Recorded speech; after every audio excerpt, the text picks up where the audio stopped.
muito obrigada, Daniel Klashnik. Obrigado pelo convite, assim, pô, sempre uma honra. Imagina, e Juan e eu estamos muito felizes de receber no nosso podcast, o Zoom, na fotografia de moda. E o Daniel, para quem não conhece, eu vou falar algumas coisas aqui, mas não sei se estão absolutamente corretas. Eu não sei quando você começa com a fotografia, mas eu sei que já com 23 anos você faz uma grande campanha internacional de beleza.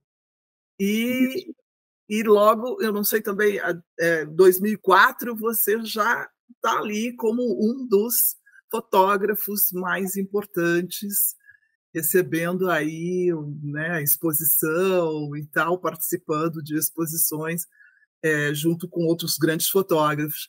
Então, Dani, a gente quer te receber você começando a contar sobre esse teu início. Imaginei. Imaginei que fôssemos conversar do começo mesmo. É importante que a moçada saiba, que as pessoas saibam como foi o processo de um fotógrafo. Né? É um processo, bem... sei lá, eu acho que todo mundo deve falar isso, mas eu acho que o processo foi bem diferente, né? E foi rápido, foi realmente muito rápido, assim. Acho que até... né, tem um lado que é positivo ser rápido, mas tem um lado que, quando o tempo passa, você vê também que talvez ser rápido lá na frente vai te cobrar um preço também de... né, tem processos que são muito importantes de serem passados, né? Pelo menos eram, né? Hoje em dia acho que as coisas estão muito diferentes, acho que é muito difícil até falar, né, sobre fotografia, assim, né? Porque mudou tudo muito, né? A relação que a gente tem com ela e com um profissional, assim. O Juan fica levantando o dedinho, tá? Ele é super gentil, assim. Agora estou adotando. Eu acho que, às vezes, eu vejo muito isso na fotografia de arte, né? Que, às vezes, o artista é muito jovem, ou o fotógrafo é muito jovem, e o galerista dá uma bombada no sujeito, né? Eu conheço algumas pessoas assim, até que veio da FAAP, uma menina. E aí a figura fica lá em cima, né? Porque o galerista consegue altos valores, aquela coisa toda. E depois vem o segundo trabalho, né? Vem o terceiro. Aí você tem que seguir o mesmo sucesso, digamos assim, do que você já entrou de estreia, né? Então, eu acho que isso é uma coisa que deve preocupar um pouco, porque a arte, o fotógrafo não é linear, né? A gente nunca é 100%, começa 100% e termina 100%. Você tem questões no meio do caminho que confrontam um pouco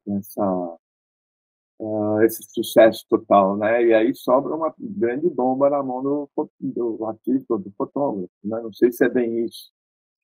Eu acho que tem isso, sim. Eu acho que a arte é mais cruel, né? Porque a arte, como é 100% em cima do sujeito, né? Da autoria dele e da trajetória, da pesquisa, da investigação que ele tem, essa investigação tem que, em algum momento, continuar fazendo sentido para todo mundo. E aí acho que você está falando no nível de hype que se propõe no começo, que talvez seja quase utópico ou impossível de você continuar sendo fresco e novo durante muito tempo, né? O que você faz com esse... Como que você se reinventa, né? E eu acho que, no caso da minha fotografia, principalmente menos, porque eu comecei muito no contexto da moda, tenho meu trabalho autoral, tenho minhas coisas, mas fiquei muito nesse contexto da moda e depois no contexto comercial. Então, eu tenho uma expectativa de cumprimento de tarefas, né? Assim, né? Mas o que eu acho que dá para pegar desse aspecto da arte, já falando de assuntos sérios, assim, depois eu volto lá para a origem, é que eu acho que a nossa produção também depende muito de recepção, né? Assim, né? De quem está recebendo. Então, eu acho que o que acaba sendo injusto é que no começo existe uma, entre aspas, muito boa vontade com o novo e que depois aquilo vai se transformando. Então, é quase que... eu fico tentando descobrir o que é real de qualidade de produção e o que é, na verdade, algum tipo de critério diferenciado de que, putz, isso aqui já não é mais tão novo, ou então já não estou mais afim, já não acho isso aqui tão legal, tem outra coisa mais nova, mais legal, e aí você fica talvez um pouco carente de toda aquela boa vontade e atenção que você tinha, e talvez praticamente não mudou tanto assim, a sua produção continua sendo de uma boa qualidade, mas a recepção já não é mais a mesma, né? Então, de uma certa forma, é como você está dizendo, é uma certa armadilha criada que te coloca num contexto que não vai ser repetido. E aí você acaba, como criadora, culpando você, né? Sempre você leva tudo para o pessoal, né? Nosso trabalho é muito a minha fotografia, o seu nome, você muito, né? E às vezes não é uma questão do que você está produzindo, não, é uma questão do que está acontecendo ali fora, do que as pessoas estão afim de consumir ou não consumir, né? Então, eu acho que essa equação entre o que a gente produz e o que a gente faz e como as pessoas querem receber isso é muito importante, é muito difícil também, né? Porque o que você fala, não, tudo bem, isso aqui já não está mais tão legal, ou então não estou mais nesse nível, ou será que tem a ver um pouco com essa, não consigo chegar na expectativa irreal que foi criada, né? Exato, cria-se uma expectativa, né, em torno de que tudo vai ser genial, né? Então é uma sobrecarga para o fotógrafo.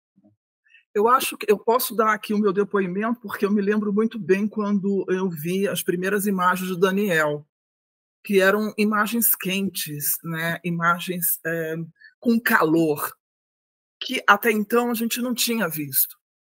Né? Nós tínhamos um trabalho muito dentro de estúdio, por muitos motivos, obviamente, começando pelo curso, né? Então, a fase que eu estive ali, quando o Dani aparece, nós estávamos, os custos as coisas eram muito difíceis, né? A gente tinha que ter esse domínio. E eu me lembro muito bem dessas imagens suas na praia, né? Onde o tom de pele era quente, era morenado, tinha uma vibração da luz do sol por trás, enfim, tinha uma coisa também de grupo que não se, né? E tinha uma juventude e tinha uma realidade ali, né? Parecia que a gente estava na praia vendo a moçada. Então eu me lembro muito dessa sensação. Isso, eu acho que aquilo quebrou. Posso até dizer, Dani, você quebrou um ritmo. Eu acho que essa foi a grande sensação do teu trabalho. Você quebrou um ritmo do qual nós estávamos acostumados e confortavelmente acostumados. E aí veio um Brasil que, até então, o Brasil, para as revistas de moda mesmo brasileiras, não tinha essa potência, não tinha esse querer. E aí você vem com essa imagem que coloca. Eu acho que era uma época também, falando de contexto de novo, acho que era uma época que o Brasil, tipo, realmente, as pessoas começaram a vir para cá, né? O Paulo Bosch começou a fazer essa ponte de jornalistas gringos e tal. E acho que deu Fotógrafos, e fotógrafos, editores e pessoas que começaram a vir. Então, acho que o Brasil também estava ganhando essa força. Obviamente, a gente está falando de Gisele, né? Pós aquele look heroin chic, né? Que estava da Kate Moss, né? Logo depois, né? Chega a Gisele, chega tipo, a onda das modelos brasileiras, né? E essa coisa da praia, Mário Testino vindo para cá e fotografando. Acho que isso foi meio nessa época, né? E acho que, sei lá, sou do Rio, então eu morava no Rio naquela época, o Rio era muito presente para mim, né? Apesar de nunca ter sido um frequentador da praia, ela estava ali no meu dia a dia, né? O cenário, né? E aí eu queria interpretar isso também de uma forma que fosse autoral, fosse diferente, eu queria poder manipular as cores, fazer. E aí daí veio, né, essa amálgama de referências, assim. Era o cenário que todo mundo buscava no Rio de Janeiro, né? Porque sempre foi visto de fora do Brasil, o Rio de Janeiro era uma coisa à parte.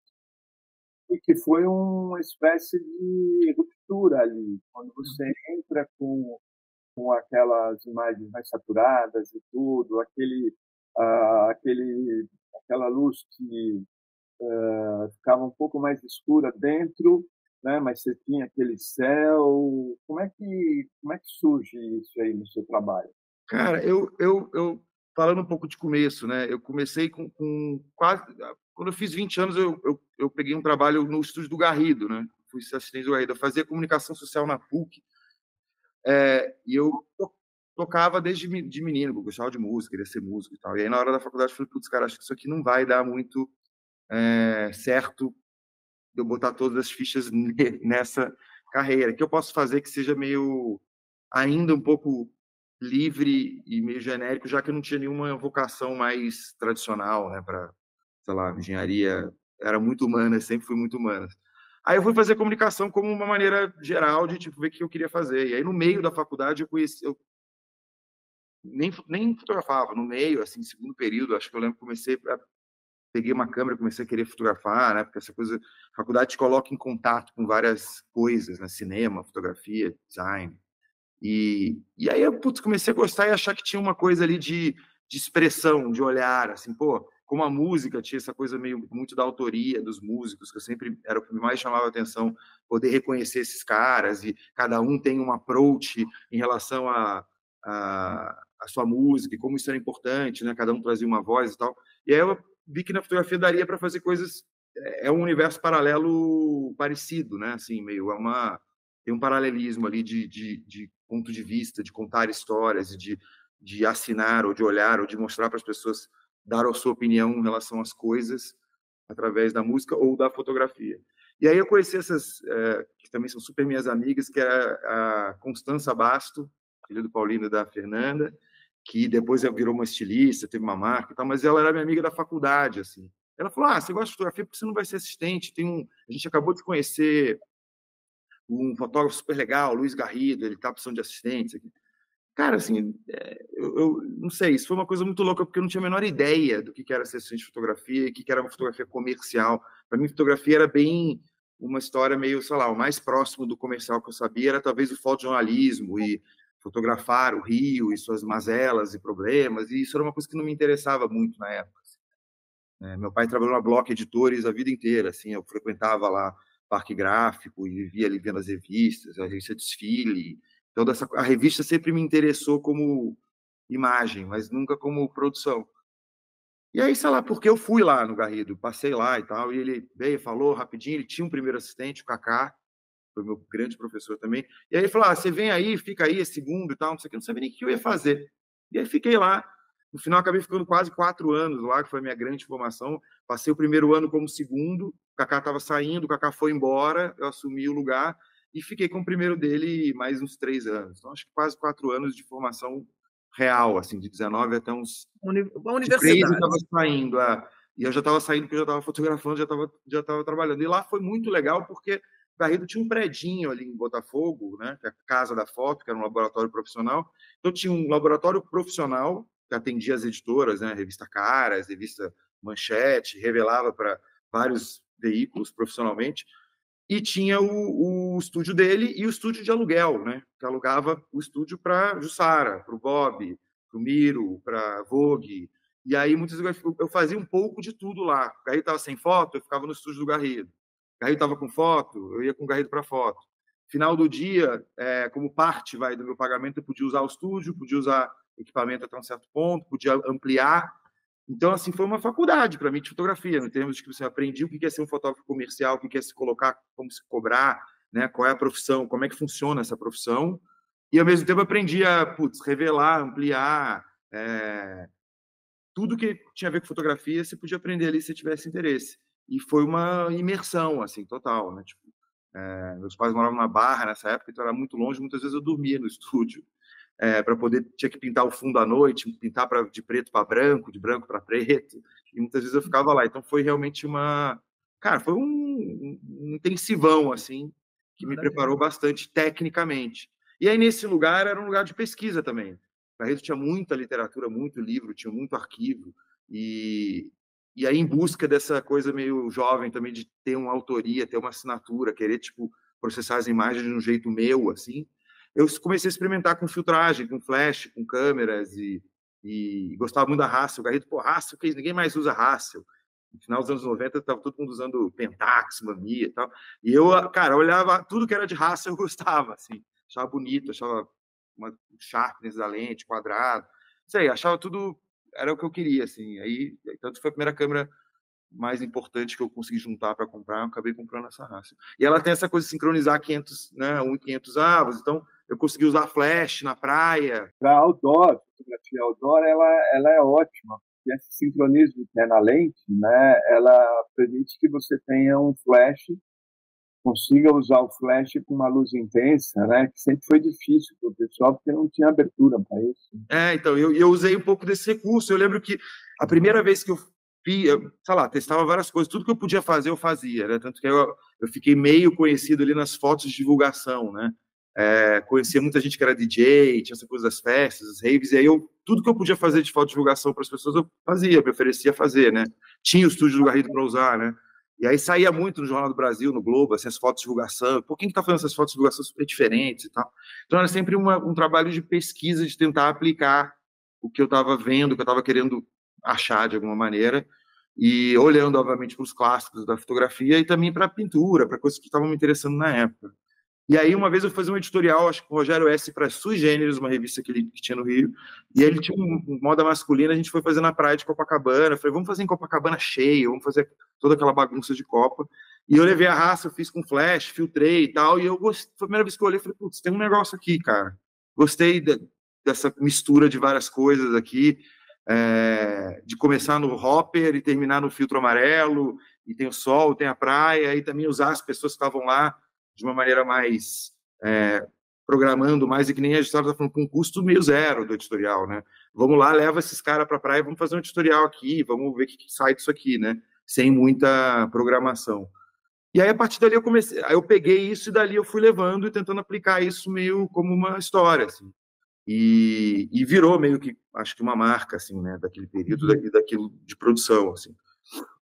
Acho que foi meio isso. Foi uma grande ideia mesmo, esse início, porque eu vejo muito, às vezes, a pessoa tem, se ela tem a diferença entre o domínio ali da prática, né, técnica e tudo, e não só o talento, né? Porque tem muita gente que tem talento, mas não sabe fazer nada dentro de pega um equipamento, não tem a menor ideia. E são nomes importantes, inclusive, a história da fotografia brasileira, né? E internacional também, né? Onde o assistente sabe mais de luz do que o fotógrafo. E hoje eu acho isso, qualquer discussão de fotografia hoje me deixa um pouco nervoso, porque eu me vendo naquele papel de quando eu era jovem, tios mais velhos. O próprio Garrido era meio, tipo, ele praticava um pouco desse modelo mais ranzinza, assim, de fotógrafo, sabe? Que mais, pô, isso é uma merda. Ele falava para mim, isso é uma droga, você tá fazendo isso é uma droga. Tipo, ele mesmo me botava muita pilha, assim, tinha uma cultura também do que era ser o primeiro assistente de alguém, era uma coisa a ser conquistada, né? Você precisava, tipo, pagar um pedágio, que nem falam ali, para, tipo, tá ali e ser assistente de alguém. E eu não tenho muito problema com isso, tudo bem, sou de outra geração, hoje a gente está falando de outras coisas, né? Sou um homem branco, tenho uma série de privilégios, tinha uma casa para voltar. Sim, a gente vive em outra realidade de esclarecimento hoje em dia, de desconstrução. Mas naquela época, assim, você sofria na mão do cara, o cara ficava meio, acho que, te testando, né? Para tentar ver o quanto você merecia receber aquele conhecimento e aquelas indicações também, né? Porque eu acho que eu cheguei a conhecer você até como assistente, cheguei a conhecer a Patrícia Carta, trabalhei com a Iluz Del Prior na Vogue, Rio de Janeiro, pessoas que, tipo, você é o Daniel, você é do Garrido, não, tem uma coisa para fazer aqui, chama ele para fazer. Então, é uma escola, realmente, é um preparatório também para se entrar no mercado. Né? Cria uma aproximação, né? É um preparatório, exatamente, as pessoas passam a te conhecer e tal, sabem que você... E eu acho que hoje em dia a gente meio que a fotografia mudou muito. Eu não gostaria de assumir esse papel do ranzinza mais velho, mas eu sinto um pouco de dificuldade de me colocar um pouco, assim, até quando eu estou falando, porque, putz, cara, mudou tanto, assim, eu acho, sabe? Primeiro, acho que tem uma grande revolução da mídia em si, né? O digital e filme, assim, são mundos diferentes. Eu lembro acho que até você participou, eu lembro...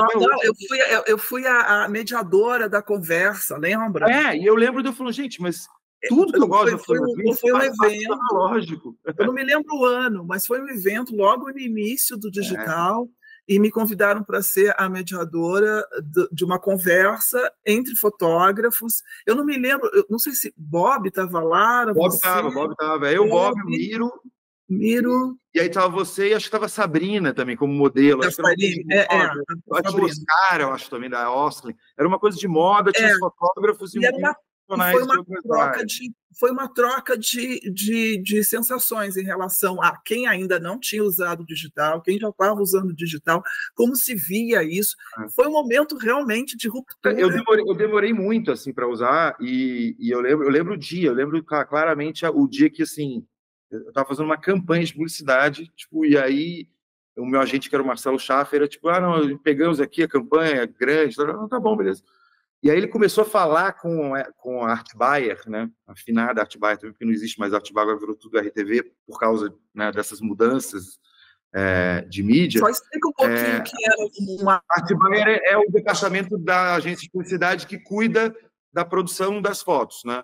Então, você tinha 2 departamentos antes. A Art Buyer cuidaria do departamento de fotografia, ou seja, tudo que é mídia impressa, essa pessoa, a pessoa que vai Art Buyer, né, que vai contactar os fotógrafos certos para fazer aquela campanha, orçar eles, aprovar eles e ajudar eles na produção depois do trabalho, né? Fazer a ponte deles com a criação. A pessoa que você tem que tratar muito bem. Seria o nosso contato nas agências, assim, né? E do outro lado, a RTV, que faria a mesma coisa com as produtoras de filme, publicitários, né? A RTV é muito da parte de filme e a Art Buyer era a parte de mídia impressa, né? Que também não existe mais, então essa pessoa acaba que perde a função, porque você não orça mais uma campanha de 4 páginas para Veja Rio, né? Tipo, não existe mais isso. Mas aí, assim, ela falou, não, o Marcelo falou, não, vou ver o filme e tal. Falei, filme? Não, que isso? Não pode, não, tem que ser digital, tem que ser digital. E eu aluguei uma câmera do amigo meu, Rodrigo Ribeiro, fotógrafo também, para ele poder me explicar como é que é. O padrão era o mesmo, né? Assim, obviamente, tecnicamente, a gente pode ficar aqui debatendo as diferenças, mas na prática, assim, no estúdio, assim, o conceito é bem parecido, assim. O problema é que essa ruptura aí do digital foi um mal entendido no início, né? Quer dizer, achar que o digital era a continuação do analógico, quando não é. São 2 coisas absolutamente diferentes. Exato. Não, isso é uma coisa que, putz, também que você falou isso, mano. Porque eu falo isso bastante, que eu acho que assim, o grande problema que a gente passa aqui em várias coisas, né? Você falou da dificuldade de produzir editoriais e ter custos reduzidos. É só o começo de tudo, né? Pelo menos antigamente a gente tinha muitos problemas de grana. Eu acho que o que aconteceu aqui foi exatamente isso. Assim, não necessariamente um deveria substituir o outro. Ele deveria somar mais uma coisa no nosso ecossistema de opções. Só que os laboratórios não se sustentam, o mercado não era tão grande assim, ou não é tão grande assim. Então, o cara teve que digitalizar. Os laboratórios analógicos tiveram que digitalizar. A Kodak aqui começou a não ter mais o químico, começou a trocar. Então, todo mundo, de repente, está comprando plotter e comprando outras coisas e virando outras coisas. Porque, enquanto nos Estados Unidos, os laboratórios continuaram. Né? Hoje em dia, você tem grandes laboratórios aí, ampliando e fazendo. Obviamente, não no mesmo... A gente não está na mesma escala onde aquilo era magnânimo, mas não deveria ser um ou outro, não deveria acabar, né? Um substituir o outro, eles deveriam existir. Acabou criando uma sobrecarga para o fotógrafo, né? Porque antigamente você ia estudar abril, fazia um teste de ponta, ou esperava o filme, olhava, estava bom, cortava. Quem ia resolver o problema da impressão era o técnico lá dentro da revista, né? O editor de arte, sei lá o quê. E o digital jogou para a mão da gente todos os caminhos, que antes eram divididos com outras pessoas. Então, porque você chega no seu estúdio ou em casa, baixa o seu arquivo, olha, você não vai entregar ele com os defeitos que ele pode ter. Então, você teve uma sobrecarga grande com o digital que as pessoas não se dão conta. Além do custo também, que se falava, eu escrevi um artigo para uma revista internacional, a convite da Funarte, sobre essa mudança, na época que eu estava na Folha, né? Eu falei, olha, no jornalismo ninguém vai ficar guardando arquivo digital o tempo inteiro, até porque vai precisar esvaziar cartão, o cara está na Amazônia, não tem isso. Então, criou uma série de problemas aí, tanto quanto o próprio arquivo do fotógrafo, quanto o equipamento, né? Porque, você não vai mais usar filme, vai ser mais barato. Não é bem assim, né? E esse equipe é muito mais caro, né? Não, e aí, obviamente, as coisas evoluem numa velocidade muito maior. Então, assim, quando eu comecei a ser assistente, assim, você tipo, entendia quais eram as suas opções, né? Eu nunca, por exemplo, raramente usava 35mm, era só médio, só se usava médio e grande formato. Então, quais são as câmeras? Você tinha, sei lá, 3 opções de câmera, 4 opções de câmera. Uma é melhor aqui para externa, luz natural, outra a Hassel, a quadrada, outra... Você tinha 3 ou 4 opções de sistema e os formatos dos filmes eram imperativos, assim, era, ó, você tem pequeno, médio e grande formato. Agora virou assim, o sensor, aí você tem 1 milhão de variações de sensor e tal. E você tinha o seu equipamento, acabou. Que nem uma falou, você compra o filme, vai no laboratório, entrega o seu trabalho, você amplia e tal. Agora você tem que ter um computador, esse computador daqui a pouco tem que ser mais rápido, já não roda mais no antigo, tem que ter o HD para guardar o seu backup, tem que backupear em 2 lugares, e aí as fotos estão ficando cada vez maiores, se precisa que elas tenham um tamanho X, entendeu? Agora eu acho que vai diminuir um pouco isso, porque como não está sendo impresso, toda essa loucura que eu acho que a gente está quase num terceiro ato, assim, né? A gente está falando do primeiro. Eu ainda vivi um pouco desse segundo, que assim era a corrida dos megapixels, porque você já estava digitalizado, mas ainda estava imprimindo, né? Então, assim, ainda tinha. E agora que você não está mais imprimindo, que você produz foto para, sei lá, ainda para ficar dentro de telas e andar em outro universo, tipo, já é um terceiro momento aí do digital diferente, né? Então, eu acho que mudou muito. Olhando agora, são 20 anos, assim, 20 e poucos anos, mudou, assim, abruptamente. Para mim, a coisa mais séria é aquilo que eu comecei. Por isso que eu lembro sempre dessa conversa que a gente teve, porque eu acho que ali foi, talvez, uma vez que eu mais depois falei, cara, mas tudo que eu gosto tem a ver com essa alquimia da fotografia, né, e tal.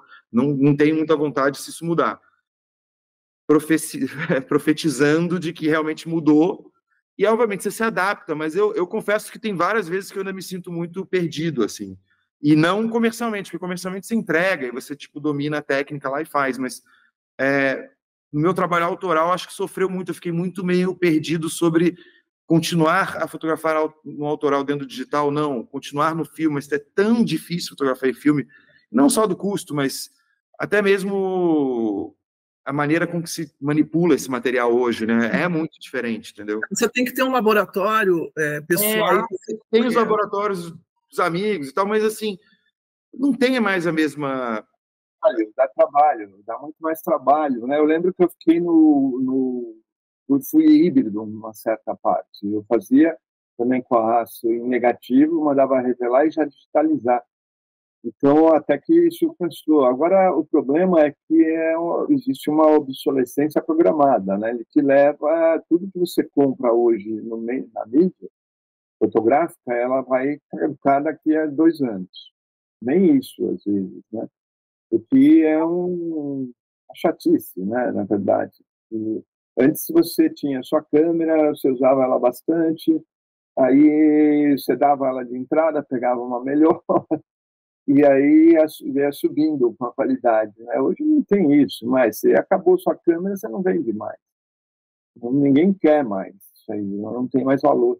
E nessa época pré-digital ainda, assim, cara, você chegava na câmera, acabou. Aquela câmera não ia ter nada melhor do que aquela Hasselblad 503. Acabou. Você podia ter uma lente, tanto que os fotógrafos tinham aqueles equipamentos gigantesco, que era assim, tipo, agora eu vou comprar uma grande angular específica, super aberta, porque às vezes eu faço uma arquitetura, ou às vezes eu faço uma foto que precise. Então você ia acumulando material, mas você não tinha essa coisa da troca, né?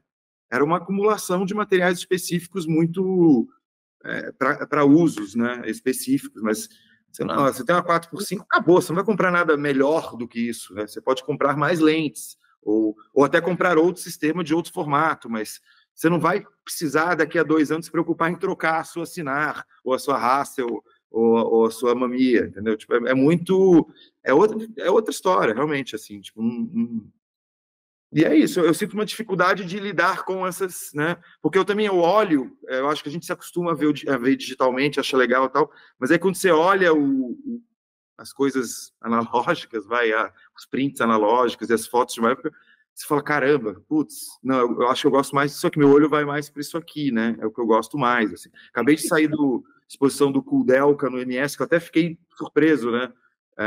Ele teve aqui semana passada, ele pessoalmente, Joseph Kudelka, para falar, e aí me avisaram os 2 dias antes, eu falei, putz, eu vou lá sábado de manhã, era 11 horas. Não vai encher, tá sol, sábado. Estava lotado. Cara, eu cheguei 10 horas, eu não consegui entrar, estava lotado.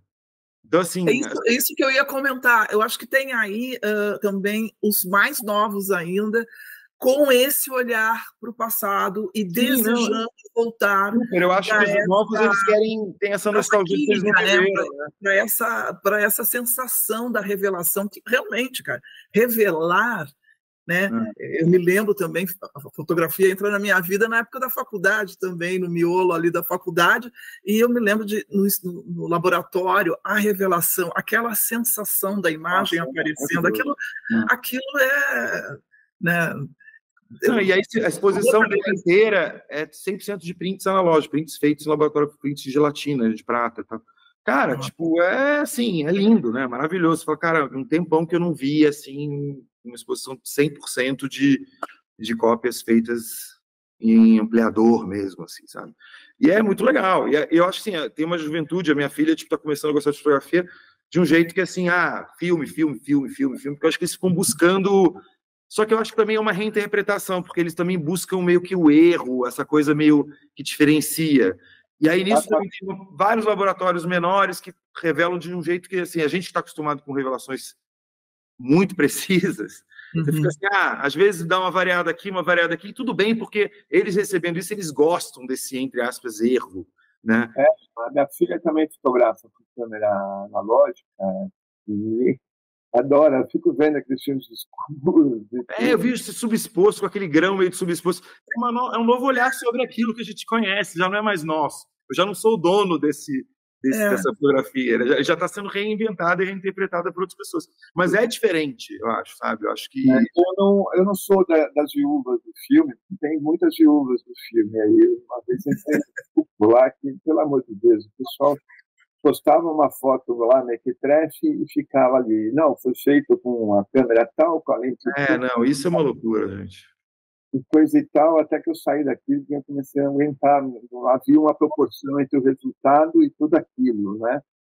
Mas quando a gente vê uma exposição como essa do Delta, ou outras até, que surgem por aí, dá um certo saudosismo mesmo de ver aquela textura, de ver aquele grão que não tem na digital, né? No digital é quadradinho, né? O filme é ameboide. Então é muito diferente, né? Por isso que eu acho que essa coisa de evolução digital não é a evolução do filme, mas a gente tem que conviver com isso. Não tem outra, principalmente aqui no Brasil, né? Onde você não tem acesso a grandes laboratórios de filme. Né? O filme é caríssimo. Cada vez que ela vai comprar filme, ela me espanta. Você fala, nossa, você vai gastar. O filme é muito caro, tá muito caro. Mas eu fiquei muito obcecado do trabalho pessoal, ser filme, comecei a entrar numa, aí, tipo, montei uma 8x10. Então, putz, cara, aí uma hora assim, o processo começa a atrapalhar, né, a sua produção, porque começa a ficar tão caro você, tipo, sair para fotografar, que aí começa qualquer decisão ser impactada pelo o custo daquilo. Então, tipo, aí vira... Acho que se você é essa pessoa mais jovem que, tipo, ainda está descobrindo isso, tudo bem. Porque também um rolo de filme na mão dessa galera dura, às vezes, mais de um mês. Eles ficam, assim, um rolo é um negócio. A gente saía para fotografar com 10 rolos, 5 rolos no bolso, 20 rolos. Era o combustível da coisa. Agora não, se ele compra um filme, ela compra um filme e fica lá, leva, demora, vira uma coisa meio que é outra relação mesmo, né? E sei lá, é que eu sofro um pouco com a produção, porque eu vejo tudo que eu vejo que era filme digital, eu olho os filmes e acho que vai ser mais bonito. E aí, conta desse processo aí, você deu uma estourada, né? É óbvio, a gente já falou sobre isso, mas foi também com um trabalho com uma revista inglesa. Não, na verdade, eu acho que a sorte foi que assim, eu estava indo muito bem no Rio, né? Assim, tipo, com a Patrícia Veiga, fazendo muito caderno ela e essas coisas de moda que tinham no Rio, e comecei a fazer uns catálogos e tal. E acho que por, né, contexto muito favorável, muita sorte, eu quis começar a vir para cá. E eu lembro que eu vim para o Fashion Week lá do Paulo Borges, e era bem essa semana bem esse ano que os gringos estavam vindo, tinham bastante gringos vindo, e o Caderno ela pediu para eu fotografar a Isabella Blow, que era essa editora de moda inglesa do Sunday Times, né, que era muito madrinha de muita gente, né, do McQueen, do Philip Tracy, de outros fotógrafos tipo Chanel, uns caras que estavam meio aparecendo nos lugares. Aí eu fui fazer o retrato e tal, né? E a gente foi conversando, eu fiz esse retrato também com essa luz, a gente subiu no rooftop do hotel onde ela estava, E tinha toda essa mise-en-scène. E eu lembro que a gente ficou conversando algumas coisas que ela falou, mas deixa eu ver o seu trabalho, então, porque eu preciso comissionar alguém para fazer uma matéria para cá. Gostei das fotos e tal. E aí, eu nem tinha o portfólio, eu lembro de eu ligar para o meu assistente, manda portfólio, FedEx aqui para a gente. E os portfólios também eram livros, capas de couro enormes, assim, que você tinha que pesavam uma tonelada, né? Não era um link ainda, tipo, que você mandava para uma pessoa. E aí e ela olhou o portfólio, adorou, falou, eu vou voltar porque eu tenho que fazer uma matéria para o Sunday Times. E aí ficou meio fascinada, ficou assim meio tipo adorando toda aquela mistura de cor. Eu acho que tinha um pouco disso, que eu lembro que o Garrido falava para mim, mas essa fotografia tem uma cara muito de gringa e tal. E talvez em algum momento tivesse uma cara de gringa, mas os assuntos eram muito nossos e ao mesmo tempo eu não era gringo. Então, o fato de eu ser brasileiro, não interessa que eu estou fotografando, qualquer coisa que eu fotografar é fotografada por um brasileiro.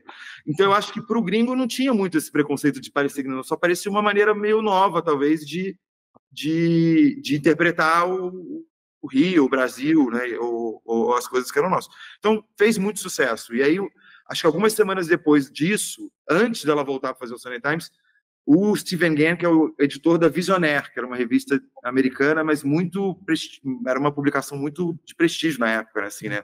Saía uma vez a cada, sei lá quanto tempo, e cada um era patrocinado por uma marca, e era sempre colaborativa, vários fotógrafos participavam, né? Cada uma era diferente, tinha caixa, tinha... cada uma era uma coisa completamente diferente, e eram formados por um grupo de fotógrafos e artistas que eles chamavam para colaborar. Revista de colecionador. E aí eu lembro que ela falou, me mandou uma mensagem, assim, tipo, o Steven tá aí no Rio, mostra suas coisas para ele, eu falei de você para ele e tal. E eu fui lá encontrar ele no hotel, assim, mostrei minhas coisas para ele, ele pegou essa foto que tinha, né, de Copacabana, lá desse ensaio da Sugênios, ele pegou essa foto e falou, cara, isso aqui é muito legal, né, tinha o modelo de costas, né, tinha 3 travestis, assim, de costas, deitadas, com os corpos brilhantes, assim, bem Copacabana mesmo, assim. Ele falou, cara, adorei isso aqui, eu quero isso aqui, mais isso aqui, tá? E aí ele pegou essa foto e publicou nessa Visionaire, que é a Visionaire da Hermès, até, que era uma de viagem, assim, de cartões postais. E aí virou um cartão postal, assim, e isso foi, né, aí a Isabela voltou, fizemos Sunday Times e tal, e aí acabei fazendo a Max Factor na sequência, junto com essa campanha internacional. E aí a coisa foi meio que bola de neve, assim, uma coisa foi puxando a outra, acho que ter saído na Visionaire foi muito legal, aí acabei indo para a Europa, conheci outras pessoas, a Isabela me apresentou outras pessoas, e aí ela foi meio me empurrando, assim, às vezes meio forte demais, para conhecer algumas pessoas e meio ser publicado. E aí rolou várias coisas legais, a ID, né, e sempre com essa coisa do Rio de Janeiro e do Brasil, e de ter essa fotografia quente, né, com essa pele que brilha e dourado e tal, tinha sempre esse tom, assim. Me diz uma coisa, você foi casado com a Chiara Gadaleta, né? Isso. Que era uma grande modelo. Como é que é essa relação entre fotógrafo e modelo juntos, no dia a dia? Que livro aqui é meu, aquele livro é seu. Então, na divisão do divórcio dos livros tem uma dificuldade aí. Mas acho que no caso da Chiara, assim, a Chiara é um pouco mais velha que eu. Quando a gente ficou junto, ela já era mais uma stylist, uma consultora do que modelo, né? Mas a vaidade estava lá igual, ela gostava muito de aparecer nos projetos dela, né? Tipo, então a gente fotografava muito ela. Eu acho que ela gostava muito de ter esse fotógrafo domicílio. Particular, assim, né? Domiciliar. Mas essa questão aí do aparecer, de querer estar, acho que isso faz parte do nosso mundo, né? Talvez fosse um pré-Instagram, né? Um pré-Instagram. Algumas pessoas já tinham essa facilidade, né, de aparecer, eram poucas pessoas. Algumas pessoas gostavam de viver atrás das câmeras, como eu falo, e outras, e isso vem naturalmente. Hoje Então, mas eu acho que hoje a gente desequilibrou muito, porque também uma das coisas que mudaram, acho que na fotografia do que a gente falou e aí não sei se pode parecer estranho falar isso, mas eu lembro que além de tudo que a gente já falou até agora, tinha um pouco da formação do fotógrafo. Você foi assistente, você foi não sei o quê, você entrou, você foi apresentado, né? E você começou a sua carreira com o aval de alguém que você foi assistente. E aí uma das coisas era essa construção do seu olhar, né? E aí acho que as pessoas esperavam muito isso do fotógrafo. Então, assim, eu lembro que quando eu chegava para fotografar com alguém, né, ou para ele, com você, ou para outro, a pessoa espera que eu resolva várias questões ali, que eu traga sugestões muito assertivas sobre como que a gente vai fotografar isso, né? E eu lembro que eu levava isso muito a sério do Rio de Janeiro, antes de ir para São Paulo ainda, a ponto de causar até inimizades, assim, porque era assim, não, eu quero escolher os modelos, eu quero escolher o maquiador, eu quero escolher todo mundo do meu processo. Eu achava que isso era da minha responsabilidade, assim, da minha formação, da minha criação, do meu olhar. E às vezes o estilista lá que estava me contratando, ou até o stylist menos, porque o stylist tinha um pouquinho de menos, não menos importância, mas esse papel do stylist também foi uma coisa que foi evoluindo. Você falava muito direto com o dono da marca, né? O dono da marca, a estilista, junto com o dono que te contratava, que tinha uma ideia de como que deveria ser aquela imagem, né? Ou às vezes a direção de arte contratada, que já estava com a dona da marca há muito tempo, né? Mas eu lembro que eu tinha muito essa coisa de, tipo, não, ó, trazer uma visão em cima, inclusive, de quem eu estava chamando, né? E em alguns momentos isso era meio mal interpretado como uma certa arrogância, um certo, tipo, ego, mas eu achava que, cara, eu preciso te entregar tudo, Mas né? Inclusive... mas eu acho que isso que você está falando é um encaixe que ele foi sendo trabalhado, porque depois dessa fase também teve um momento do stylist que dominava absolutamente tudo, e eu cheguei a ter uma experiência de uma marca que fez um lindo trabalho e me perguntou: o que você acha? Eu acho lindo, mas não acho que a sua marca esteja representado nessas imagens. E era essa a insegurança do dono da marca. E ele falou, como eu me sinto. Porque o stylist, mas o stylist não é o dono da marca. O stylist é uma acho que isso acontecia com o fotógrafo também. Assim, eu acho que isso também acontecia com o fotógrafo, porque aí a gente tem um gap entre assim, o que o fotógrafo e o stylist querem produzir, né, como imagem, e super referenciado no que está acontecendo lá fora, e o que as marcas aqui têm que produzir para atender o público, que é um público local, que não consome essas imagens com a mesma velocidade ou com a mesma poder de resolução, às vezes até cultural mesmo. Assim, é outra cultura, é outro mundo, é outro país, é outra realidade. Só que a gente vê isso como oportunidade de desenvolver o nosso olhar, principalmente quando a gente está começando a fazer um catálogo da marca tal, eu quero, tipo, explodir aquilo e elevar aquilo a enésima potência da modernidade, do que eu considero, sendo que eu estou em casa vendo aquelas revistas inglesas todas, e aí eu quero aplicar aquilo. Então, eu acho que tem, assim, entre aspas, uma certa diferença entre o que essas pessoas querem, o que a marca quer e tal, que eu acho que isso talvez foi diminuindo porque a gente tem mais informação, hoje em dia as pessoas consomem mais tudo ao mesmo tempo, né? Antigamente eu colecionava revistas de moda, meu dinheiro de assistente era todo ir na Letras de Expressões do Leblon lá, comprar as revistas de madrugada, né? Tipo, quais que eu tinha, quais que eu não tinha, folhear, saber o nome de todo mundo que tá fazendo tudo. Era um pouco de uma lição, um dever de casa, né? Mas eu acho que hoje em dia isso também perdeu um pouco a função, porque as pesquisas são muito mais dinâmicas, né? Tá todo mundo acessando tudo. A vantagem disso é que essa diferença entre o que um público percebe, né, de uma marca, o que está produzindo de imagem, diminuiu bastante hoje em dia. Eu acho que tá um pouco mais parelho, né? Eu acho que essa mudança, né, a questão de mídia, né, antes a gente ia na banca de jornal, comprava Vogue, comprava aquelas coisas todas da Itália, né, França, os domingos de manhã era uma delícia isso, né? E só que hoje você tem essa exposição super gigante de imagens, né? Todo mundo virou fotógrafo, na verdade, e reduziu completamente esse consumo, né, da publicação, porque a gente, eu me lembro, não era de moda exatamente, mas adorava ver essas revistas. Eram elegantes, eram bem impressas, eram tudo. Hoje você tem uma pasteurização, digamos assim. Então, até só está faltando mesmo, olha, um aplicativo assim, faça essas fotos igual o Claudinic, faça essas fotos igual o Mickey. Alguma coisa assim que vai surgir daqui a um tempo, provavelmente. A gente já tem um pouco disso no YouTube, né? A quantidade de tutoriais que você assiste hoje que te ensinam a fazer qualquer coisa, inclusive fotografar como fulano, filmar igual cicrano, tem todo tipo isso já é bem real, assim. Tipo quando você transforma sua foto em Van Gogh, né? Que tem isso na arte, né? Isso. Mas eu acho que, assim, as mudanças que eu vejo, eu acho que o Styles cresceu, sim, ele virou, ele quase assumiu o papel que era do fotógrafo. Então, quando eu comecei, o fotógrafo tinha esse papel de ser o dono desse olhar que as pessoas respeitavam e tinham assim, não, o fotógrafo vai saber o que... E aí, não estou falando isso de uma maneira tipo assim, nossa, olha que foda que era ser fotógrafo, mas eu vi ao contrário, por ser muito jovem, assim, putz, eu preciso saber o que eu quero, eu preciso ter a resposta na ponta da língua, eu preciso fazer uma reunião com 23 anos para o board lá da Microsoft e garantir as minhas escolhas técnicas, né? Por que você está fazendo isso? Por quê? Mas por quê? Pronto. Você tinha que se justificar muito, né? E então eu acho que para mim isso mudou. Os últimos trabalhos que eu fiz, eu vi que já é mais, as coisas são um pouco mais colaborativas, né? Esse papel de que as pessoas não esperam mais tanto de você todas as respostas, né? Que você tenha todas as respostas na ponta da sua língua e tal.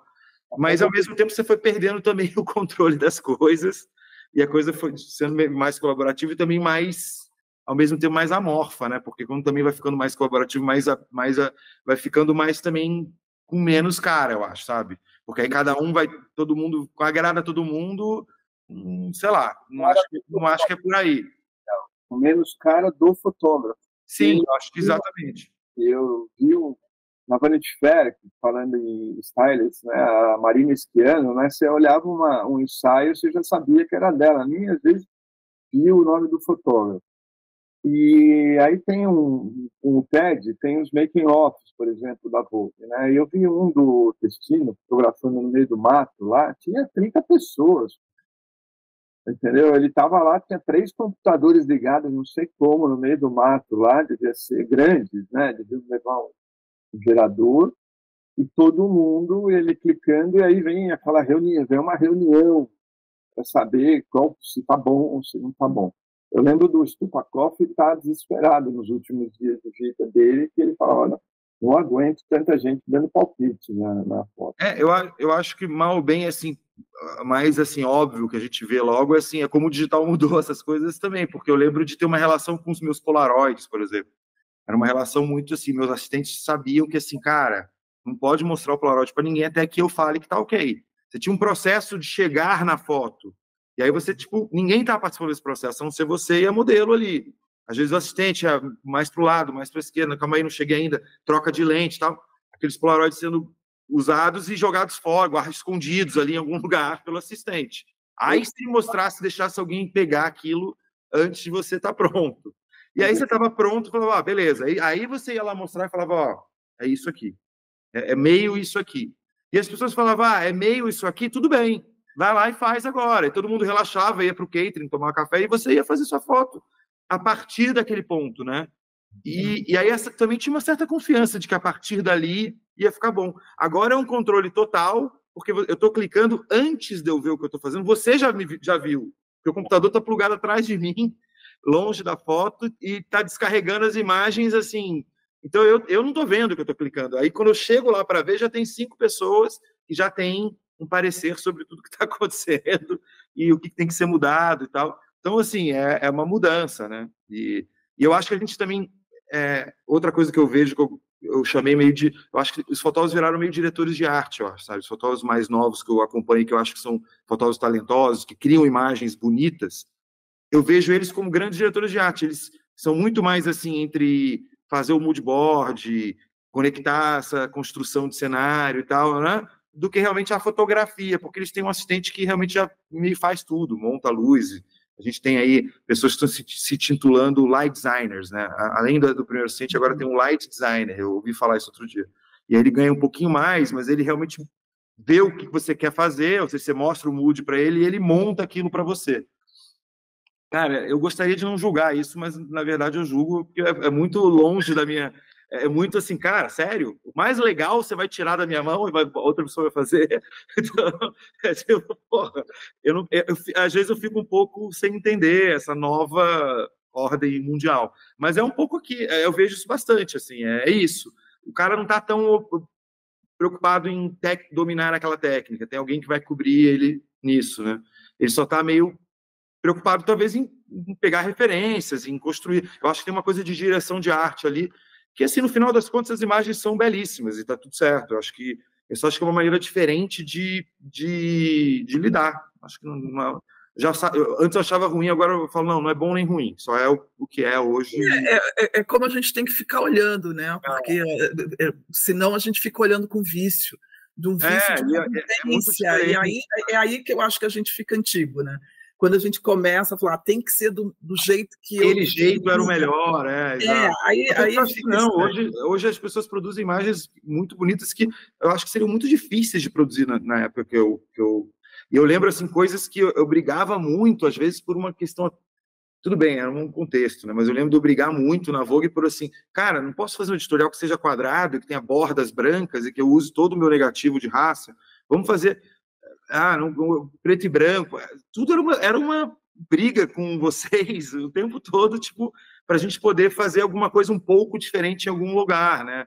Às vezes vinha, né? Às vezes tinha, tipo, putz, legal, vamos fazer uma matéria de retratos, ou fazer uma matéria toda em preto e branco, então, mas tinha essa briga. Hoje eu vejo que isso aí já não é mais uma questão, né? Assim, hoje, até porque tem muitas poucas publicações, né? Acho que as publicações que existem hoje, elas existem meio quase que no universo, sei lá, paralelo, né? Paralelo, assim, né? É porque amam muito fazer, né?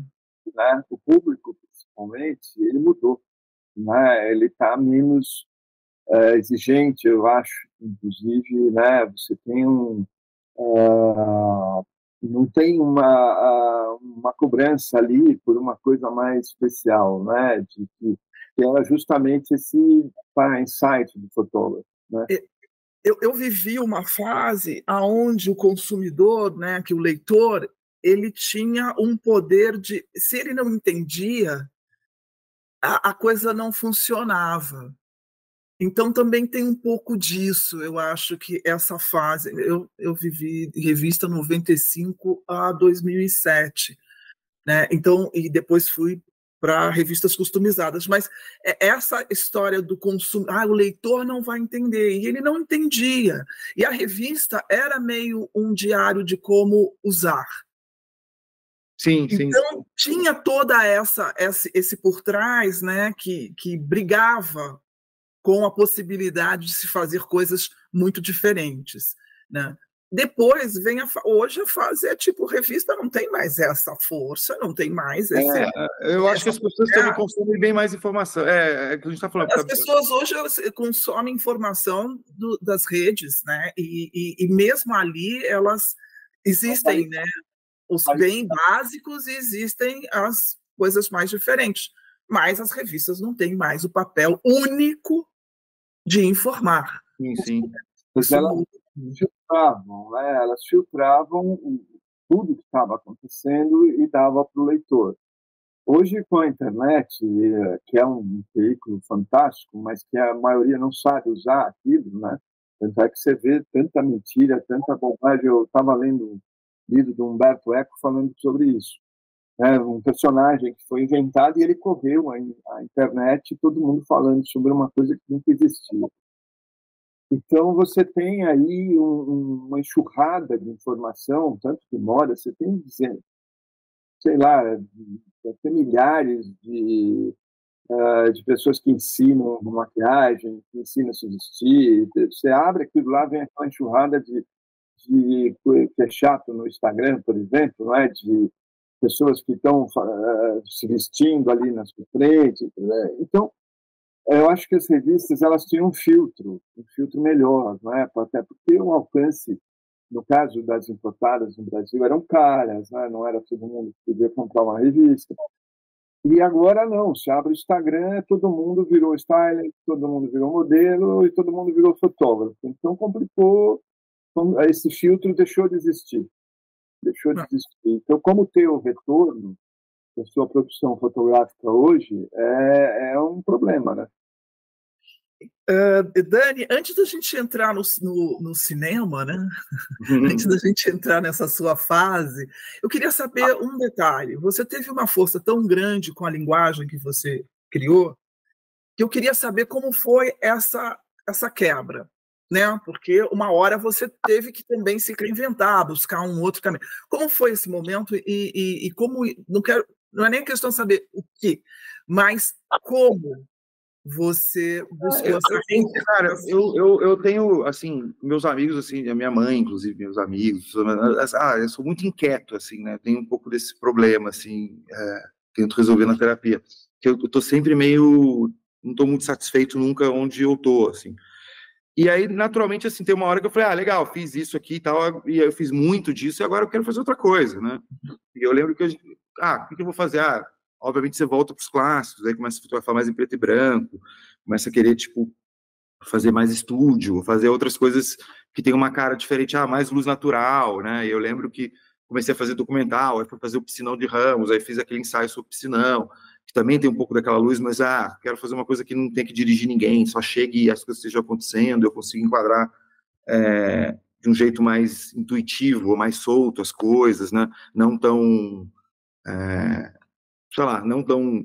Sim, dominado, né? Eu determino tudo. As coisas acontecem na sua frente, né? Mudei de câmera, aí peguei a Leica, vou usar a Leica, mas, né, fazer uma coisa mais solta, menor e tal, que eu posso, tipo, transitar ali no meio da ação, da bagunça, e sem ficar muito...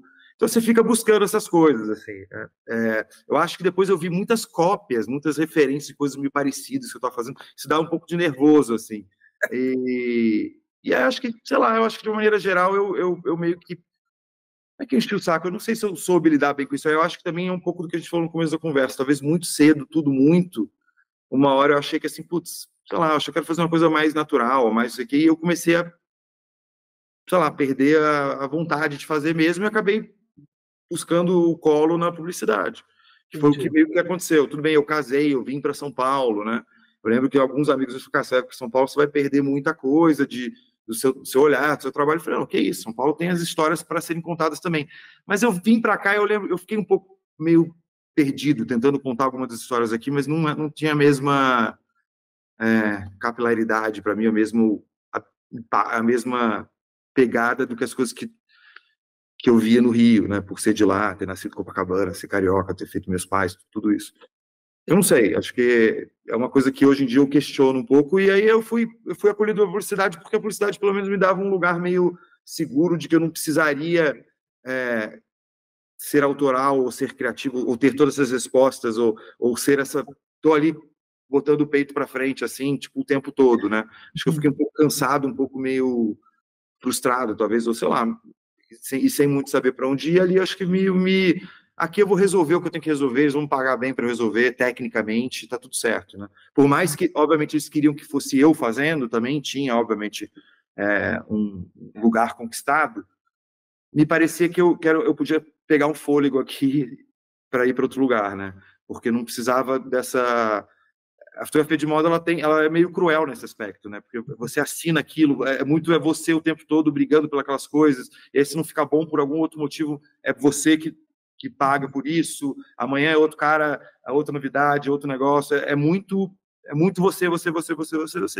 Então gastou um pouco, sabe? O produto revista tem uma rotatividade muito grande, então o peso daquela imagem ela vai ser descartada na próxima edição. Para o fotógrafo, não, né? Ela está ali, estática ali, e será sempre a sua assinatura, né? Ninguém lê, um mês depois já virou outra coisa, e quando você também está nesse lugar, as pessoas querem que você faça todas, tudo, o tempo todo. Parece que assim, eu quero gastar essa pessoa também, né? Parece que vira uma coisa. E eu lembro das vezes eu falo assim, cara, eu acabei de fazer essa capa, eu inventava às vezes uma desculpa para não fazer a outra, porque eu falei, cara, não, sei lá, eu também tenho, sei lá, gosto de moto, gosto de carro, gosto de outras coisas, eu preciso, sei lá, respirar, preciso de um tempo aqui para... Então eu levava muito desse jeito, assim, onde eu precisava também de um tempo para recarregar as baterias, e esse tempo não começou, tipo, a não me ser dado, acho que eu dei uma...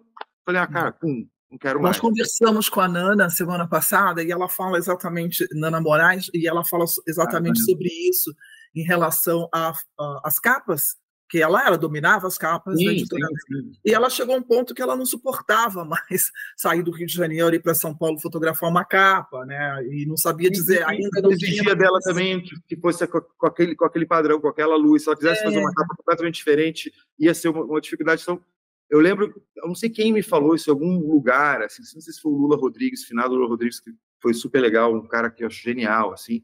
jornalista. Cuidado para, primeiro, você não define seu estilo, quem define são os outros. Ele me falava muito isso, eu tinha essa preocupação de, tipo, ter uma assinatura, ter uma autoria. Ele falou, cara, faz o que você tem que fazer, o que você quer fazer, os outros vão definir isso para você. E outra coisa é se cuidar também para não virar uma caricatura de você mesmo, né? Porque às vezes a sensação que eu tinha é que, assim, eu já não queria fazer aquilo e as pessoas queriam que eu fizesse aquilo. Então, uma hora aquilo se descola, tem uma vida própria, vira uma coisa que você não... Pô, não, calma aí, mas eu sou mais que aquilo só, com aquela luz, com aquela cor, com aquele negócio. Queria poder trabalhar outras coisas, desenvolver outras coisas. Acho que esse conjunto de coisas dá uma saturada. E acho que a publicidade deixa você mais solto no sentido que, assim, cara, é isso aqui, ó. Ainda mais antigamente tinha um layout, a pessoa trazia um layout pronto para você realizar. Então tinha uma certa... As pessoas falam, pô, a publicidade, super opressor. Para mim é o contrário. Assim, eu me sentia muito mais relaxado ali, porque eu não precisava ter que criar ou ser o mais moderno, o mais legal, o mais preciso, escolher a modelo certa, a maquiagem certa. Não, ali eu tava tipo, cara, você tem que fazer essa cena aqui muito bonita e beleza, entendeu? Você tinha que ter o conhecimento técnico para chegar com o que era pedido, né? Eu ia me sustentar com aquilo, então tudo bem.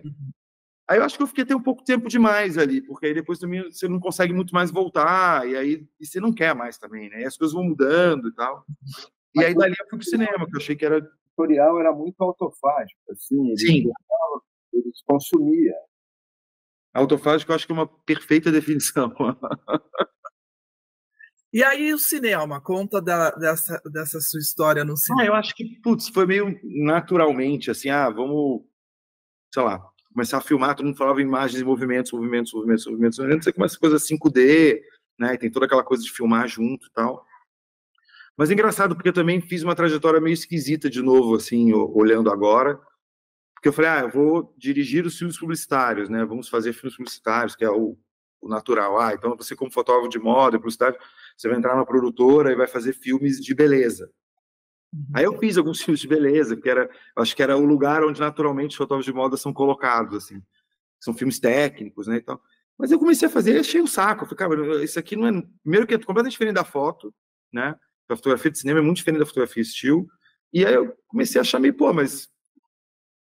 A relação que eu achei entre fotografia e direção é a parte da direção da fotografia, onde o fotógrafo, além de tecnicamente fazer tudo isso, ele dirigia a cena, dirigia a modelo, falava com ela, conversava, pensava na diagramação das poses, na lente que ia usar, como que aquilo ia ficar montado, né? Aquela historinha toda ali, né? Era da cabeça do fotógrafo, estava dirigindo aquela emoção, aquela intenção que ia ser impressa nas fotos. Então achei que isso tinha muito a ver com direção de cena. Então aí eu comecei a fazer isso, e aí na produtora eu falei, cara, eu não quero fazer filme de beleza, eu quero fazer os filmes de lifestyle, né, que hoje em dia eles chamam os slices of life, esses filmes meio que tem situações reais, não reais, né, e, sei lá, quero fazer outras coisas. Aí a gente começou a ver, mas você vai fotografar? Eu falei, não, fotografia é completamente diferente, né, muito técnica, outra coisa, eu tô dirigindo. Aí foi indo numa coisa dessas e tal, e ao mesmo tempo surgiu de eu fazer um documentário lá na Pródigo, né, dirigir um documentário. Aí primeiro que eu amei o documentário, falei, putz, fotografia para mim é isso, assim, talvez agora eu entendi a relação aqui entre documentário e a fotografia. Qual documentário? A publicidade e a fotografia, né? E... Sobre o que era? Cara, então, era uma série da HBO, eles tinham feito uma série chamada... como é que era o nome da... Outros Tempos, e aí tinha, tipo... eu não sei se... Agora eu vou querer dúvida se chamava Velhos ou não, mas Outros Tempos, primeira temporada. Eram pessoas mais velhas e suas relevâncias eram uma mistura de histórias de pessoas famosas, mais velhas, e pessoas, entre aspas, anônimas, mais velhas, e como que elas navegavam a vida. E aí, na segunda temporada, eles fizeram Outros Tempos jovens. Iam ser histórias do que eles consideravam juventude. E aí, como era muito diverso o juventude, no tema juventude, eles chamaram cada diretor da produtora para fazer um episódio. Então, você podia escolher uma história que tivesse esse tema, e aí cada um dirigia um documentário de 1h10. Assim. E aí eu fiz um sobre... Olha só também a ingenuidade do menino.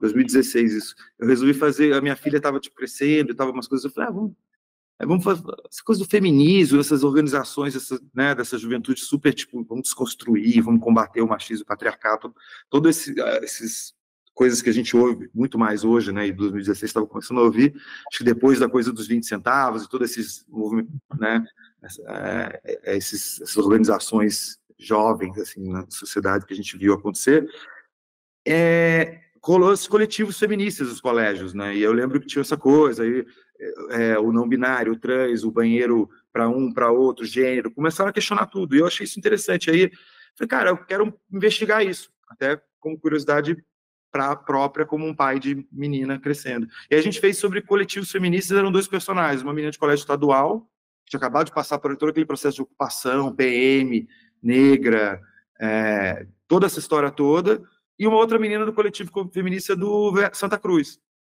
Então, as problemáticas do feminismo nesses 2 negócios, que eu acho que era um recorte interessante, porque o feminismo ele é universal, mas não é. Cada um tem o feminismo da mulher negra, tem o feminismo da mulher trans, tem o feminismo da mulher de classe média alta, branca. Então, como que você explica isso tudo? São todos feminismos, mas são diferentes, né? Então, você acompanhava a trajetória dessas 2 meninas, né? A menina do colégio estadual, a menina do colégio particular, e como que elas, né, mostravam as suas problemáticas dentro do mundo de hoje. E eu adorei essa experiência de dirigir esse negócio. Eu achei, cara, isso aqui tem muito a ver com fotografia, com retrato, com gente. Porque eu acho a fotografia de moda um retrato. Eu gosto de retrato, é a coisa que eu mais gosto. Eu acho o editorial um retrato, a escolha do modelo um retrato. Acho que tudo é um retrato. A fotografia, para mim, ela existe em volta dessa coisa que a gente chama de retrato. Então, o documentário ficou muito, muito perto disso tudo aí. E aí eu comecei a desenvolver esses projetos documentais na paralela, enquanto estava fazendo publicidade. Aí chegou a pandemia, tinha aquela dificuldade toda, terminou a pandemia, eu estava namorando uma fotógrafa de cinema chamada Janice Dávila. Ela me incentivava muito, é uma grande fotógrafa, assim, fotografa muito, opera câmera, super boa, faz muito documentário. E ela assim, cara, fotografa essas coisas, viabiliza, faz as 2 coisas, tal, não sei o quê, e eu tinha um pouco desse pudor, de não, eu tô aqui como diretor, eu não quero ser fotógrafo de cinema, deixa eles, eu vou chamar alguém, vou colaborar com alguém, e sempre colaborava com alguém muito legal, né? Trabalhei com o Hermel, com o Will, uns caras que são muito legais e tal. Mas aí no final da pandemia surgiu um filme que era meio documental, que tinha uma coisa meio de... Eu falei, vou fazer os 2. E aí eu comecei a fazer os 2 e da pandemia, do final da pandemia para cá, eu tenho fotografado bastante cinema. Então eu tenho meio que, acabei entrando na coisa da fotografia, hoje eu não me vejo mais não fotografando, assim. Então, ou eu fotografo os meus projetos, ou eu fotografo para outros diretores. Então, eu desci um pouco do lugar do diretor, que eu não tenho mais, assim... Acho interessante projetos que surjam, né, dentro do documentário e tal, mas que não é mais a coisa que eu tô mais interessado na parte da fotografia de cinema agora mesmo, assim, já nos últimos 2 anos. E tô, gostando. Eu tenho fotografado para outros diretores de publicidade e para mim mesmo tenho feito as 2 coisas quando dá para fazer, né? Acabei de fazer um documentário também que tá no ar agora na HBO sobre gamers. Eu dirigi e fotografei. E eu acabei de terminar uma série da Netflix para outro diretor que eu só fotografei. Eu fiz a direção de fotografia para ele. Vai sair ano que vem. Então, assim, eu acabei me descobrindo na coisa da direção de fotografia e falei, putz, demorei um tempo para entrar aqui. Eu podia ter entrado anos atrás, quando eu entrei na história do cinema, da publicidade, né, das produtoras. Mas eu fiquei meio nessa coisa de querer dirigir, achava que direção tinha mais a ver com a fotografia. E hoje em dia eu estou, achando a direção de fotografia um lugar bastante interessante. E como é essa parceria com o diretor? É um pouco difícil para mim agora, pela minha trajetória, porque a pessoa me... mas você não dirige? Você também não dirige? Então, acho que tem uma coisa meio de uma certa insegurança de, assim, se eu vacilar, ele vai meio que querer abraçar tudo, ou passar por cima de mim, ou não sei o quê. Então, eu tenho que assegurar muito que, cara, eu gosto de fotografar, eu estou só querendo fotografar. E isso é real, assim, eu realmente, assim, me deixa aqui na fotografia, na câmera, eu estou muito satisfeito aqui. Eu acho que a insegurança maior quando eu trabalho com outro diretor é esse, assim, Sim, mas eu queria entender esse processo, né? Porque você fotografando, né, sendo parceiro do diretor, você está, de alguma maneira, construindo a imagem que ele vai filmar. Como é isso? Eu queria entender, que eu não conheço. Cara, é muito legal, na verdade. Eu acho que, acaba que eu fiquei bem mais próximo da fotografia do que quando eu estava dirigindo. Foi meio que... Eu achava que não, mas sim, porque eu acho que o diretor, além da forma, né, ele tem muito essa coisa do conteúdo mesmo, né? A história contada quase assim, a direção de arte, né? Tem a direção de arte, tem o figurino, tem lá dentro da publicidade. Então, tem a maneira de contar aquela história. Eu acho que os diretores... Ele olha ele olha o macro e até o ritmo, assim, como que a gente vai contar isso? É mais rápido, é mais devagar, e alguns bons diretores têm um olhar fotográfico também, né? Então acho que também é muito importante. E o que eu tenho visto hoje em dia é que, assim, depende com quem você trabalha, às vezes você tem que, tipo, dar um pouquinho mais, às vezes você tem que dar um pouquinho menos, porque a pessoa já tem esse respeito ao que ela está trazendo, mas muitas vezes ele também quer que você te proponha, né? Tem que ter uma parceria entre o fotógrafo do cinema e o diretor, não tem jeito. Lembrando agora do Bertolucci, no Último Tango, recentemente eu fui ver a exposição do Francis Bacon no MASP, e tinha uma série de quadros que era numa época laranja, que ele usava muito, e que o Vittorio Storaro usa, inspirado em um desses quadros, para fazer o Último Tango em Paris. Né? Tanto é que a gente vê que a fotografia do Último Tango ela é toda alaranjada e tudo, inspirada no próprio quadro, né? Quer dizer, e isso foi uma ligação ali entre o próprio Bertolucci e o Storaro, né? Porque nada acontece sem o Bertolucci dar ok, entendeu? Aí a gente tem que... Muitas vezes a gente propõe coisas, né? E aí a gente às vezes propõe coisas que o diretor às vezes fala, não, isso aqui acho que não, ou sim, ou sei lá, mas a gente está sempre meio buscando assunto, caçando assunto dentro da fotografia para poder colocar na história, né? E aí me lembrei agora dessa série do Ripley, que não sei se vocês viram, mas ela é basicamente a fotografia, né? Tanto que quando eu comecei a assistir, eu falei, mas isso aqui é uma exposição fotográfica, porque maravilhoso. Cada cena captada era uma foto em preto e branco, né? Eu queria que ser assim, né? Porque já tinha sido filmado 2, 3 vezes isso. Então você tinha que fazer algo que fosse fora do padrão, né? E foi muito bem feito, porque é uma fotografia. Para mim, pegou exatamente no universo do diretor de fotografia, que assim, a parceria com o diretor é fundamental, mas é o fotógrafo e a direção de arte. A direção de arte de cinema, né? Porque assim, é fundamental. A direção de arte constrói o que eu vou filmar. Então, se aquilo não for conjugado, a gente não conversar e não tiver bem feito, não for bonito, não adianta. A fotografia não faz milagre, né? Então, é uma coisa, tipo, a modelo, o stylist, a roupa que você tipo, monta ali na frente. Acho que era o Man Ray que falava, né? Mais do que metade da foto é o assunto, né? O assunto é muito importante. Você tem um bom assunto, você vai ter uma boa foto. Agora, você não vai ter um bom assunto, o nosso milagre vai até um certo ponto, né? E eu acho que o Ripley tem, assim, a fotografia maravilhosa, é uma direção de arte impecável. Aquela Itália antiga ali, tipo, é um negócio... emocionante, não dá ali, tipo, dos objetos ao figurino, aos apartamentos. Se bem que a gente está falando do fetiche também do rico daquela época, né? Mas tem aquele filme também da freira, né? Aquele filme polonês que é fantástico, da freirinha que vai... tem um nome curtinho, o filme que é o nome da Ida. Esse filme é lindo também, de fotografia. Lindo. Eu não conheço esse filme. Ele é de 16 milímetros. 16 milímetros, E eu fui assistir isso no cinema, então ele é quase quadrado, ali, ele não tem 35. E é impressionante, porque as cenas era meio Antonioni, que ele dava aquela paradinha ali, né, na câmera. E eu falei, gente, foto. Cada paradinha era uma foto. Assim.